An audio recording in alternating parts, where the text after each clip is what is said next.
All right, before we get started, I just want to let everybody know, if you are not familiar, I do have a P.O. box now, so you can send me real mail and any support that you are interested in sending. I love seeing photos of your family and notes. If you want to support my work also by doing that instead of using your credit card, this is a great way to do it. P.O. Box 3355, Denellen, Florida 34432. Also, remember, interviews, especially like the ones that you're going to see today, does not happen thanks to ad revenue on YouTube. They will still rip this interview off, which is why we're not going to be live on YouTube in part. So remember, there are links in the description and pinned comment for my sponsors. Bonner Wine has been with me since the beginning, and they've never told me who I can talk to, what I should ask. So I love the fact that they're still on board. If you go to AllisonWinePromo.com, you get 50% off of my favorite Malbecs from Argentina. These are extreme altitude Malbecs from between 6,000 and 9,000 feet. You get 50% off the wine and 50% off shipping. They're a great present if you're looking for a present to give to somebody that you unfriended over what you heard on the news that was totally wrong, or what your doctor told you that was totally wrong. This is a great gift to consider. AllisonWinePromo.com. And again, links in the description for fermented cod liver butter oil blend for your teeth, for rub that's also green pasture for your chest and muscles, a hydroponic grow system. What else we got? Coffee, organic coffee. So support the sponsors, keep interviews like this on the channel. And thanks to everybody also on the editorial board at AllisonMorrow.locals.com. $5 a month to go one-on-one with the most censored people on the internet. We have a ton of questions today for the Downs family. So thanks to everybody on the editorial board who put in those questions. And I am going to bring them in right now. So here we are. We have Dawn and Melissa Downs. Thank you two for coming on today. I know that this is going to be a difficult topic. I'm glad you're willing to shed some light on some of the insanity that we've been witnessing over the last couple of years. Why this particular drug, of all of the drugs that are constantly prescribed by doctors, even the ones that were prescribed at the height of the COVID pandemic, why this particular drug became so controversial. But we'll get into that in a second. I just want to show everybody where they can learn more about this other than watching the video, and where they can support you. GiveSendGo.com/Brenda'sBattle21. They can also follow you at Brenda's Battle on Twitter. We get a call from the judge, and he asked us, his name is Judge Serrett in the Franklin County Court.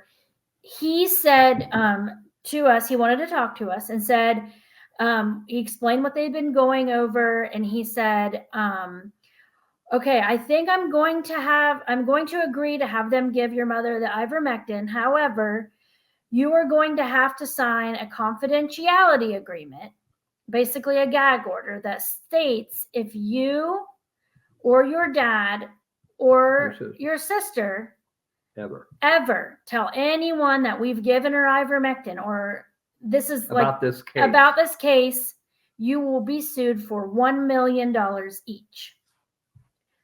So we're just why did they demand? Sounds so ridiculous. Why did they demand that? Okay, this is how why bad, our story is different. Yeah, this is how bad they wanted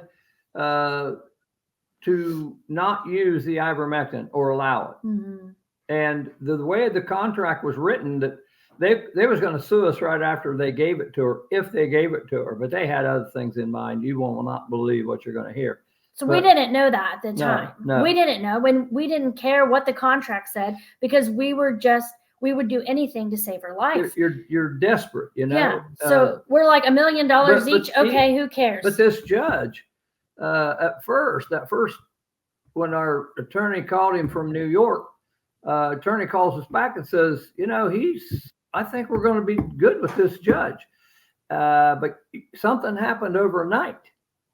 Yeah, so something happened and he changed his tune. But I said, Judge, we understand. My sister and me, we're both public school teachers. My dad is a pastor of a church. We understand confidentiality. Like, we won't tell anyone. We just want her to live. We're on the phone, and they had 4 attorneys in there that day.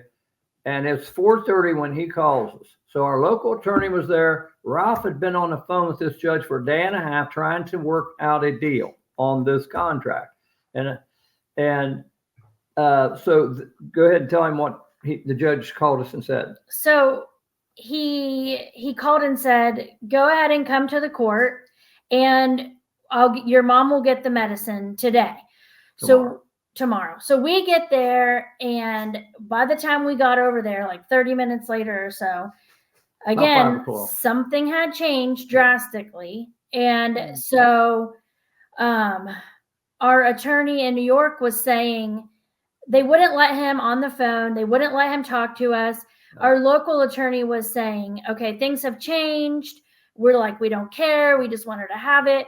So he did knock the $1 million down. He knocked it down to $100,000 each. I think after we told him like we're teachers, he's a preacher, like we're not going to say anything. And so the judge did knock it down to $100,000 each, but it was still, you're not allowed to tell anyone ever. What was the judge's demeanor as he explained this? Tampered asks, and can you name the judge? Oh, yes. Judge Mark Serrott. I think it's Serrott. He, in my opinion, should lose his. He should be barred. Well, it got worse. So when we were in the court, he said our New York attorney would not cooperate. He would not sign it because they had changed things and we didn't know about it. And so he said he's keeping you from your mom getting this medicine. He won't agree. But before he said that, he was telling us about this other case that he was dealing with. He said, I don't even know why I took this case of yours. I'm the only judge that would even looked at it. And basically just said, because of your attorney in New York, Ralph, he's doing this because he's got an ego problem. He's trying to make a name for himself. And this is the most outrageous stuff I've ever heard. He doesn't know Ralph. Ralph's 72 years old. And Ralph, well, anyhow. So he just rants. And then he says, he looks at us and says, your wife, your mother, is not going to get the ivermectin because of your attorney in New York. What was I to do? I said, I fire him right now. He forced me to fire our lead attorney. Before we forget. Is this him? Yep, that's him. Okay. Oh, yeah. He said. Yeah. Okay, that's the judge. Yeah. The judge or the attorney in New York told our attorney that we have now here in Ohio that it was the absolute worst day of his entire life.